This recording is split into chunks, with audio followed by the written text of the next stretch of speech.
Hey guys, welcome back to the channel. It's your boy here, diving headfirst into another slice of Demon Slayer magic. If you're new, smash that subscribe button because we're about to unpack episode 6 of Kimetsu no Yaiba, the one titled Swordsman Accompanying a Demon. Man, oh man, where do I even start? This episode hits you right in the feels from the jump, blending that raw emotional core of Tanjiro's journey with the thrill of his first very real mission as a demon slayer. It's like the show is whispering, "Buckle up, kid. This is where the stakes get personal." I've watched it 3 times now, and each time it leaves me with this mix of hype and heartache, you know? Like you're cheering for our boy, but you're also just holding your breath for him and Nezuko. Let's walk through it together, step by step, because trust me, you need to relive every moment without me giving away the big twists. I'll paint the picture, but the colors, that's all for you to discover on your screen. Picture this. We open with Tanjiro, fresh off passing that brutal final selection, standing there in his brand new Demon Slayer uniform. It's this deep green haori over a black jacket that looks tough as nails, and he's got his Nichiren sword strapped to his hip, that black blade gleaming under the mountain sunlight. Urokodaki, his stern but loving sensei, is there giving him the rundown, his voice all gravelly and wise like he's seen 1,000 battles.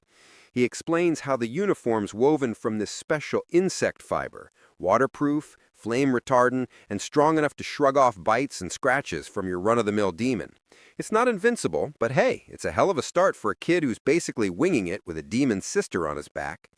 Tanjiro's eyes light up with this quiet determination, but you can see the weight of it all pressing down. He's not just dressing the part, he's stepping into a legacy that's equal parts honor and horror.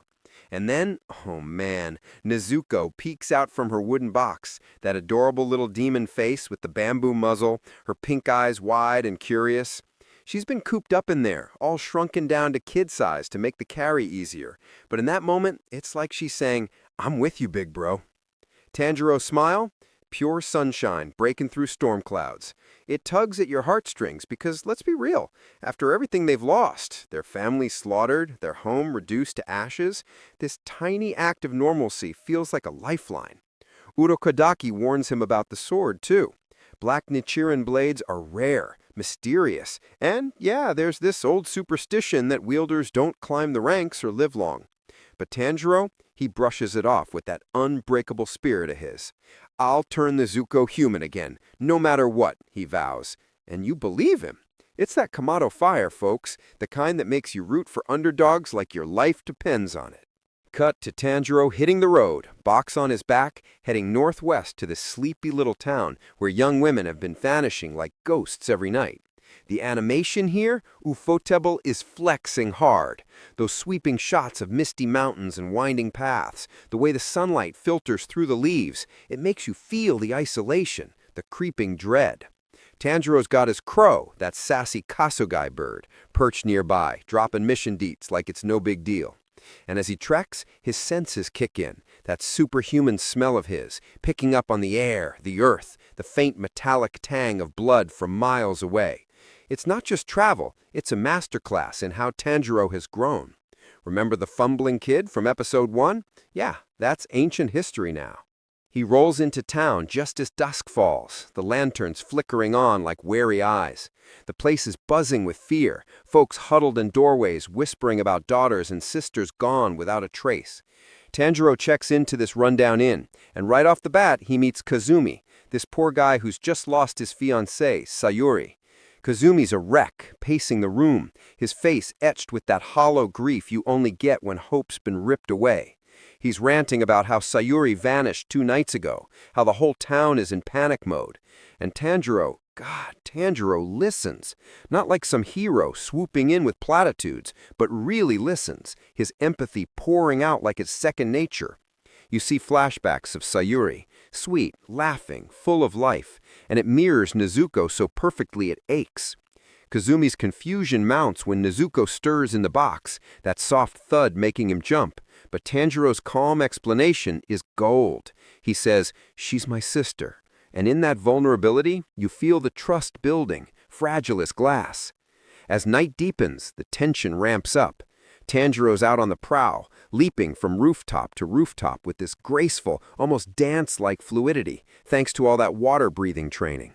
The town's alive with shadows, the air thick with the scent of wisteria trying to ward off evil, but it's not enough. Kazumi tags along at first, desperate for answers, and they stumble into these eerie, empty streets where the silence screams louder than any yell. Tanjiro's nose twitches. He catches it, that foul, rotting stench of demon, mixed with the fresh bloom of fear sweat from the living.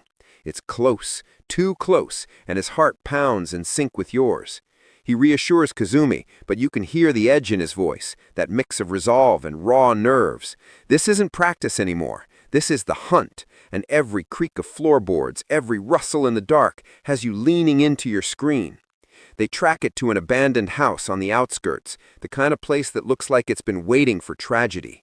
Dust motes dance in the moonlight, filtering through cracked windows, and the air, stale, heavy, like regret soaked into the walls.